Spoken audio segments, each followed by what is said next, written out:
Hello traders, very good morning. ಇವತ್ತು ಸಿಪ್ಲ ಇದೆಯಲ್ಲ, correct ನೆನ್ನೆ ಲೋ ಇಂದನೇ ಎಂಟ್ರಿ, ಹೈ ಸ್ಟಾಪ್ ಲಾಸ್ ನೋಡಿ. ಪ್ರೈಸ್ ವಿತ್ ವಾಲ್ಯೂಮ್ ಕೆಳಗಡೆ ಬಂದಿದೆ. ಇಲ್ಲಿಂದ ಎಂಟ್ರಿ ಮಾಡ್ಬೋದು, ಕರೆಕ್ಟ್ ಎಕ್ಸಾಕ್ಟ್ ಅಲ್ಲಿಂದನೇ entry, high stop loss. Okay, 85.45 ಇದು ಸ್ಟಾಪ್ ಲಾಸ್ಸು. ಸನ್ ಫಾರ್ಮ ಇದೆಯಲ್ಲ, ಸೊ ನೋಡಿ ಲೋವರ್ ಬ್ರೇಕ್ ಮಾಡ್ಕೊಂಡು ಹೋಗ್ತಿದೆ. ಸೊ ಹಂಗಾಗಿ ಸಾರಿ, ನಿಫ್ಟಿ ಫಾರ್ಮ ಇದೆಯಲ್ಲ, ವೀಕ್ ಓಪನ್ ಆಗಿ ಲೋ ಬ್ರೇಕ್ ಮಾಡ್ಕೊಂಡು ಹೋಗ್ತಾ ಇದೆ. ಸೊ ಹಂಗಾಗಿ ನಾನು ಸನ್ ಫಾರ್ಮ ತುಂಬ ಮೂಮೆಂಟ್ ಆಗಿತ್ತು, ಸಿಗಲಿಲ್ಲ. ಸಿಪ್ಲ ತಗೊಂಡೆ. ಸೂಪರ್ ನೋಡಿ, ಎಕ್ಸಾಕ್ಟ್ ಆ ಲೆವೆಲಿಂದನೇ ರಿಜೆಕ್ಷನ್ ಸ್ಟಾರ್ಟ್ ಆಗಿದೆ. ಟಾರ್ಗೆಟ್ ಸಿಪ್ಲದು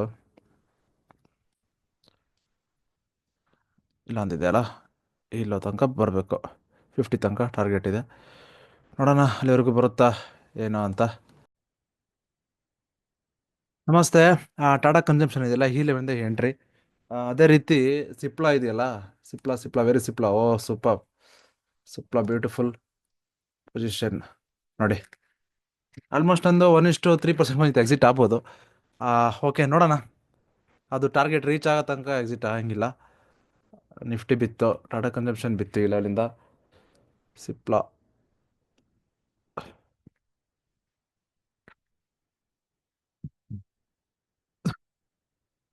ಓಕೆ, ಆಮೇಲೆ ಸಿಗುವ. Hello traders, good evening. Actually ನಾನು 2181ನಲ್ಲಿ ಎಕ್ಸಿಟ್ ಆದೆ, ಪ್ರಾಫಿಟ್ ಬುಕ್ ಮಾಡಿಕೊಂಡೆ. ಆ್ಯಕ್ಚುಲಿ ಸಿಪ್ಲಾ ತೊಗೊಂಡಿದ್ನಲ್ಲ trade, very Cipla Cipla actually target reach ಆಯಿತು ಓಪನ್ ಆಗಿ. ನಾನು ಇನ್ನೂ ಬ್ರೇಕ್ ಮಾಡುತ್ತೆ ಅಂದ್ಕೊಂಡೆ, ಬಿಕಾಸ್ ಸಿಪ್ಲಾ ಟಾರ್ಗೆಟು ಬನ್ನಿ ಯಾವುದಂತ ಹೇಳ್ತೀನಿ. ಎಕ್ಸಿಟ್ ಆಗಿ ಶ್ರೀರಾಮ್ ಫೈನಾನ್ಸ್ನ ಬೈ ಮಾಡಿದೆ ನೋಡಿ. ಪ್ರೈಸು ಇದು ಲಾಸ್ಟ್ ಬೈಯಿಂಗ್ ಆಗಿರೋದು, ಓಕೆನಾ, ವಿತ್ ವಾಲ್ಯೂಮ್ ಈ ಝೋನಲ್ಲಿ. ಸೊ ಇದೊಂದು ಸಪೋರ್ಟ್ ಝೋನ್ ಆಗುತ್ತೆ, ಎಕ್ಸಾಕ್ಟ್ ಆ ಲೆವೆಲಲ್ಲೇ ನೋಡಿ ಸಪೋರ್ಟ್ ತೊಗೊಂಡಿದೆ Cipla. Morning, wait a minute, yes, price ಬಿತ್ತು, ರಿಜೆಕ್ಷನ್ ಆಯ್ತು. ಯಾರ ಕಡೆ ಯಾವುದು ಕ್ಲೋಸ್ ಕೊಟ್ಟು ಲೋವರ್ ಲೋ ಮಾಡಿಲ್ಲ, ಪ್ರೈಸ್ ಇನ್ಸೈಡ್ ಬಂತು. ಸೊ ನಾನು ಇಲ್ಲೆಲ್ಲ ಎಕ್ಸಿಟ್ ಆದೆ, ಈ ಲೆವೆಲ್ ಎಕ್ಸಿಟ್ ಆದೆ. ಸ್ಟಾಪ್ ಲಾಸ್ ಹೋಗೋ ತನಕ ಬಿಟ್ಕೊಳ್ಳಿಲ್ಲ, ಬಿಕಾಸ್ ಗೊತ್ತಾಯಿತು ಟಾರ್ಗೆಟ್ ರೀಚ್ ಆಗಿದೆ ಅಂತ. ಆಮೇಲೆ ನಾನು ಶ್ರೀರಾಮ್ ಫೈನಾನ್ಸ್ನ ಟ್ರೇಡ್ ಮಾಡಿದೆ. ಶ್ರೀರಾಮ್ ಫೈನಾನ್ಸ್, ಶ್ರೀರಾಮ್ ಫೈನಾನ್ಸು ವೆರಿ ಶ್ರೀರಾಮ್ ಫೈನಾನ್ಸ್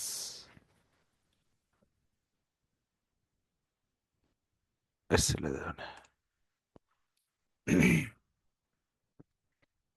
ಶ್ರೀರಾಮ್ ಫೈನಾನ್ಸ್ ಇದೆಯಲ್ಲ ನೋಡಿ. ನೆನ್ನೆ ಲೋಲ್ ಆ್ಯಕ್ಚುಲಿ ಬಿಟ್ಟಿದ್ರೆ ಇವತ್ತು ಈ ಲೆವೆಲ್ 40 ತನಕ ಟಾರ್ಗೆಟ್ ರೀಚ್ ಆಗಿದ್ರೆ ನಂದು ಹೆಚ್ಚು ಕಮ್ಮಿ 10,000 ಪ್ರಾಫಿಟ್ ಆಗಬೇಕಿತ್ತು ಗಾಯ್ಸ್. ನಾನು ಇಲ್ಲಿ ಎಂಟ್ರಿ ಮಾಡ್ದನು, ಯಾಕೋ ಎಕ್ಸಿಟ್ ಆಗಿಬಿಟ್ಟೆ. ನನ್ನ ಲಾಸ್ ಅಂದರೆ ಪ್ರಾಫಿಟ್ ಎಷ್ಟಾಯಿತು ಬುಕ್ ಮಾಡಿದ ತಕ್ಷಣ ಎಕ್ಸಿಟ್ ಆಗಿಬಿಟ್ಟೆ. ಇದು ನೆನ್ನೆ ಲೋ ಇಂದ ಫಸ್ಟ್ ಹೈಯರ್ ಆಗಿದ್ದು ಈ ಕ್ಯಾಂಡಲ್, ಓಕೆ. ನಾನು ಲೋವರ್ ಲೋ ಮಾಡಿ ಫಸ್ಟ್ ಹೈಯರ್ ಆಗಿದ್ದು. ಸೊ ಎಕ್ಸಾಕ್ಟ್ ಪ್ರೈಸ್ ಅಲ್ಲೇ ಬಂತು, ಆ ಲೆವೆಲಲ್ಲೇ ನೆನ್ನೆ ಲೋ ಹತ್ರನೇ ನೋಡಿ. ಪ್ರೈಸ್ ಒಳಗಡೆ ಬಂತು ವಿತ್ ವಾಲ್ಯೂಮು. ಸೊ ಈ ಝೋನ್ ಎಂಟ್ರಿ, ಸ್ಟಾಪ್ ಲಾಸ್ ಇದು ಜಸ್ಟ್ ₹2 ಸ್ಟಾಪ್ ಲಾಸ್ ಬ್ರೋ ಸಿಕ್ತಿತ್ತು ಗೈಸ್. ಇಲ್ಲೆಲ್ಲ ಎಕ್ಸಿಟ್ ಆದೆ ನಾನು ಅಷ್ಟೇ. ಓಕೆ, ಇದು ಯಾಕೆ ಬೈ ಮಾಡಿದೆ ಅಂದರೆ ಬನ್ನಿ ತೋರಿಸ್ತೀನಿ. ನಿಫ್ಟಿ ಫಿನ್ ಸರ್ವಿಸ್ ಇದೆಯಲ್ಲ, Nifty fin service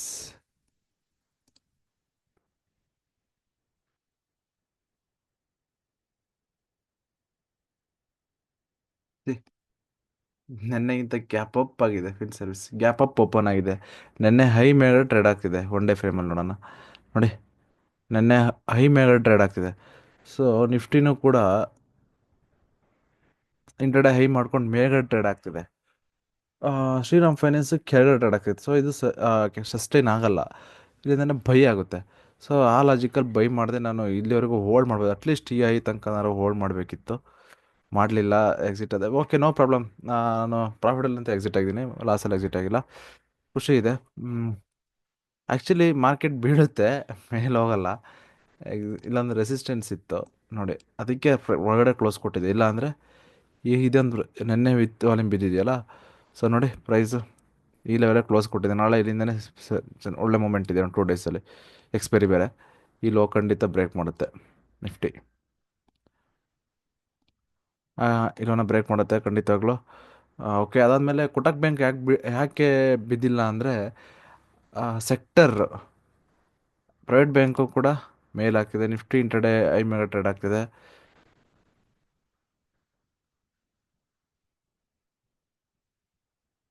Kotak bank ನೋಡಿ ಗ್ಯಾಪ್ ಅಪ್ ಅಲ್ಲ, Nifty fin service Nifty private bank ಇದೆಯಲ್ಲ, ನಿನ್ನೆ ಹೈ ಮೇಗಡೆ ಓಪನ್ ಆಗಿ ಗ್ಯಾಪ್ ಅಪ್ ಆಗಿದೆ. ಸೊ ಐ ಟ್ರೇಡ್ ಆಗ್ತಿದೆ ಅದು. ಹಂಗಾಗಿ ಕೊಟಕ್ ಬ್ಯಾಂಕು ಕೂಡ ಇವತ್ತು ಬಿದ್ದಿಲ್ಲ.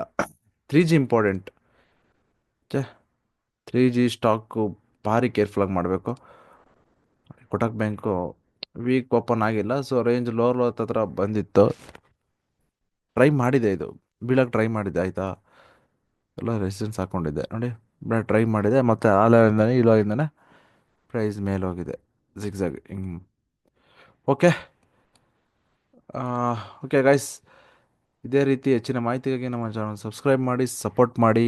ನಾಳೆ ಸಿಗುವ ಮತ್ತೊಂದು ಟ್ರೇಡ್ ಒಂದಿಗೆ. ಬಾಯ್, ಟೇಕ್ ಕೇರ್.